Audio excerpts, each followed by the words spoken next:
Bab 2241. Dipercayakan. Master Caplang terus-menerus memprovokasi Greyzet dan merangsang Greyzet hanya untuk membuatnya marah. Greyzet memang sangat marah saat ini, dan dia ingin membunuh Master Caplang secara langsung. Tetapi dia tahu bahwa Master Caplang muncul tiba-tiba sekarang, dan tujuannya ditujukan pada darah Syam dan anak-anaknya, dan pasti ada sesuatu untuknya. Dia tidak berani terlalu peduli. Sialan.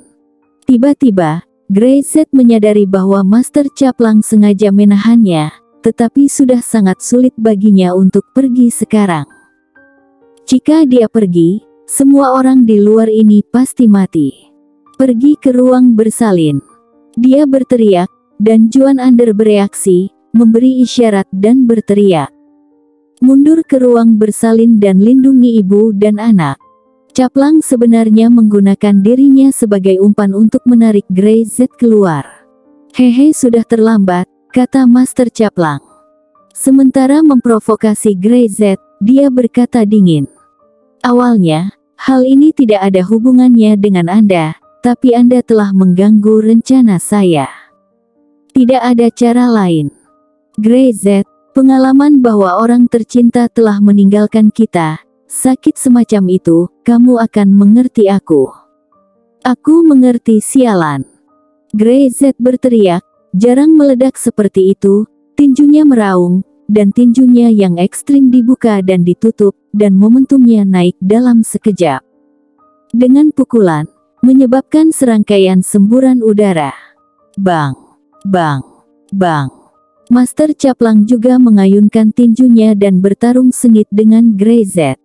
Dia tidak bisa menahan rasa ngeri, betapa muda Greyzet, dan dia memiliki kekuatan seperti itu.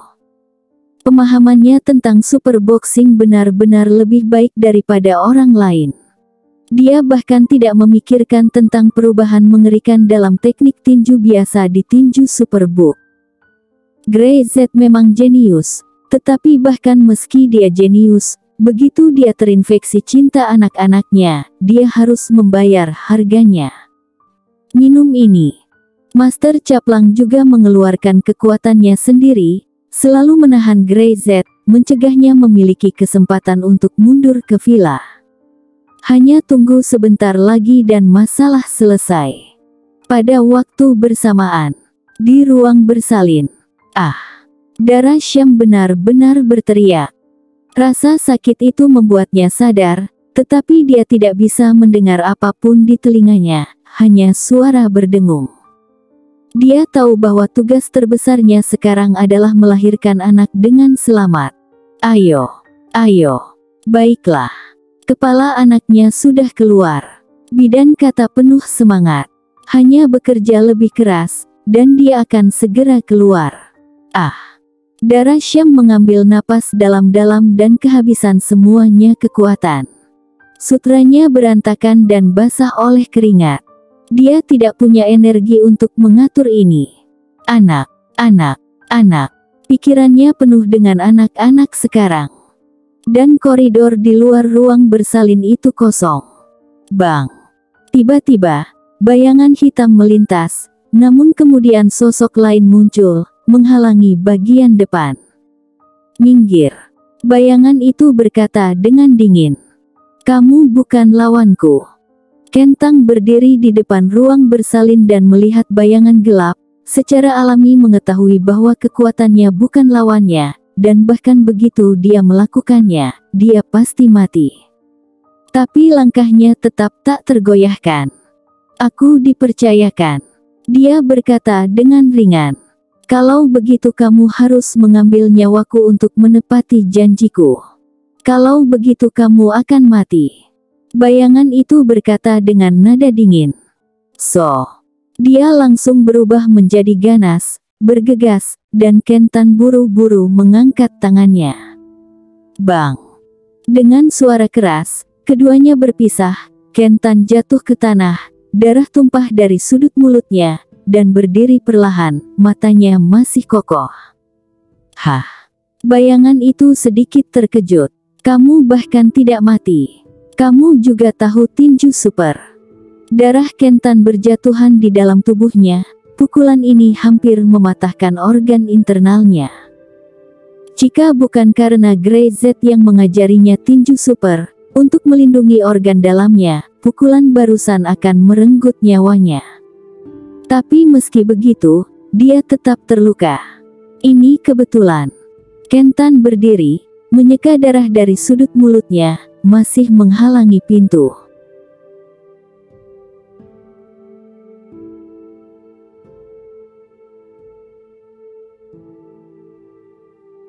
Bab 2242. Jangan bergerak. Selama dia masih hidup, bayangan ini tidak boleh lewat. Bayangan tidak ingin berbicara omong kosong, dan ia tidak perlu terlalu banyak bicara dengan Kentan. Dia berbalik dan menyerang ke Kentan lagi. Kali ini, tinjunya bahkan lebih galak. Bang! Kentan melangkah mundur, menabrak dinding dengan keras, membuka mulutnya dan memuntahkan darah, wajahnya langsung pucat. Dia ingin berdiri, tetapi tubuhnya lemah, meridiannya tampak mati rasa, pukulan yang mengerikan. Ini adalah master menakutkan lainnya, monster menakutkan dengan level yang sama dengan Master Caplang. Mampu memblokir 2 pukulan, kekuatan Kentan sudah cukup kuat, tetapi dalam menghadapi monster tua seperti itu, tidak ada seorang pun kecuali Grey Z yang dapat menghentikannya. Berhenti. Kentan menggertakkan giginya dan bersikeras untuk bangun, tetapi dia agak lelah. Bayangan hitam itu bahkan tidak memandangnya, dan langsung berjalan ke ruang bersalin. Dia baru saja meletakkan tangannya di kenop pintu dan tiba-tiba berhenti. Jangan bergerak. Suara itu dingin, dengan kemarahan, seolah-olah ada bola api, langsung membakar. Jika aku jadi kamu, akan kulepaskan tanganku. Bocah tua nakal itu menatap bayangan gelap dengan tangan di belakangnya. Kecuali, kamu tidak menginginkan tangan itu lagi. Bayangan gelap itu menoleh dan menatap bocah tua nakal, matanya berkilat sedikit terkejut. Kamu bangun juga. Aku menyuruhmu melepaskan tanganmu. Bocah tua nakal itu tiba-tiba berteriak, dan suara itu berguling, dan langsung bertiup di bayangan gelap, membuatnya seolah kesurupan. Hanya dalam sekejap, bayangan belum bereaksi, dan bocah tua nakal itu sudah tiba di depannya. Angin kencang meremas udara, dan menyerbu wajah bayangan hitam itu. Bang! Ledakan keras terdengar, dan lorong bergema. Kentan buru-buru melindungi telinganya, agar telinganya tidak tuli. Pertarungan untuk level master ini sangat mengerikan. Bocah tua nakal itu meraih lengan bayangan, seperti orang barbar, dan langsung melemparnya, jauh dari ruang bersalin. Dia tidak mengejarnya, tetapi berdiri di depan ruang bersalin, menoleh dan menatap Kentan. Ya, kamu sangat baik. Setelah berbicara, dia melihat bayangan gelap tidak jauh dari sana. Sekarang, saya berdiri di sini, Anda masih mau mencoba lagi. Provokasi dan penghinaan dalam kata-katanya tidak disembunyikan. Bayangan gelap yang tampaknya sekuat naga itu tidak ada apa-apanya di matanya. Orang-orang di sini, apa ada hubungannya dengan Anda? Kata bayangan muram. Jika aku membunuh mereka, anak itu akan bekerja sama patuh, bukan? Apakah Anda tidak ingin menggunakannya untuk menemukan kolam umur panjang? Saya pikir juga begitu. Bocah tua nakal itu berkata. Siapa yang tidak mau? Lalu kenapa kamu menghalangiku? Kamu tidak bisa menyakiti yang tidak bersalah. Bocah tua nakal itu mendengus. Saya suka anak-anak. Anda berani membunuh anak di depan saya, bahkan anak yang baru lahir. Di matanya, 2 mata dalam langsung melotot tajam. Kejam. Membuat udara di seluruh koridor menjadi sedingin es. Biar ku katakan di sini, hari ini kamu menyakiti bayi yang baru lahir ini. Meski anak itu tidak menginginkan hidupmu, Aku akan membunuhmu bahkan meski aku harus mengejarmu sampai ke ujung dunia. Pupil bayangan menyusut, dia mengerti bocah tua nakal itu, monster seperti anak kecil ini benar-benar bocah lelaki tua yang nakal. Dari sudut pandang hal yang sama, jika dia ingin membunuh dirinya, dia pasti akan berusaha keras untuk mengejarnya. Mengapa kamu terobsesi dengan hal yang tidak dimengerti? Tidak dapat menemukan kolam umur panjang, berapa lama kamu bisa hidup? Bayangan mencibir.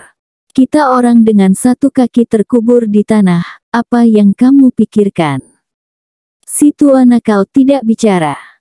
Dia berdiri di luar ruang bersalin, meskipun Master Caplang di luar villa adalah orang yang harus dia bunuh, tetapi hari ini, dia tidak bergerak. Dia berdiri di pintu ruang bersalin, keras kepala dan keras kepala, seperti anak kecil.